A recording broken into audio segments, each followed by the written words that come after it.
நல்ல சாஃப்டா குண்டு குண்டு குலோப் ஜாமுன் செய்யறதுக்கு 800 கிராம் அளவுள்ள சர்க்கரையை ஒரு பவுலில் சேர்த்துக்கிறேன். கூடவே 800 கிராம் அளவுள்ள தண்ணி சேர்த்து கொஞ்சமாக ஏலக்காய் கொஞ்சமாக குங்குமப்பூ சேர்த்து ஸ்டவ் ஆன் பண்ணி இந்த பாத்திரத்தை வச்சுருங்க. அரை கம்பி பதம் வந்த உடனே இதில் லெமன் சார் சேர்த்து ஸ்டவ் ஆஃப் பண்ணிடலாம். 800 கிராம் உள்ள குலோப் ஜாமுன் மிக்ஸ் தான் எடுத்திருக்கேன். எம்டிஆர் குலோப் ஜாமுன் மிக்ஸ் தான்.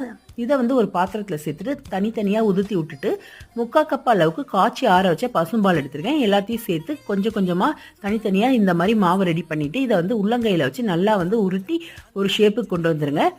ஏற்கனவே எண்ணெயை ஸ்டவ்வில் ஊற்றி ஒரு பாத்திரத்தில் வச்சுருக்கேன். அது மீடியம் ஹீட்டில் இருக்குது. எண்ணெய் மீடியம் ஹீட்டில் இருக்கும் போது ஒரு பாலாக சேர்த்து 2 பக்கமும் நல்லா திருப்பி பொன்னிறமாக நல்லா மாறணும். லைட்டாக மாறக்கூடாது. நல்லா மாறினதுக்கப்புறமா எடுத்து 2 நிமிஷத்துக்கு அப்புறம் வெளியே வச்சுட்டு அதுக்கப்புறமா சர்க்கரை பாகுக்குள்ளே சேர்த்து ஒரு 2 மணி நேரம் ஊற வச்சு எடுத்திங்கன்னா சுவையான குண்டு குண்டு குலோப் ஜாமுன் தயாராகிடும். நீங்களும் உங்கள் வீட்டில் இதே முறையில் ட்ரை பண்ணுங்கள். வீடியோ பிடிச்சிருந்தா சேனலை சப்ஸ்கிரைப் பண்ணுங்கள்.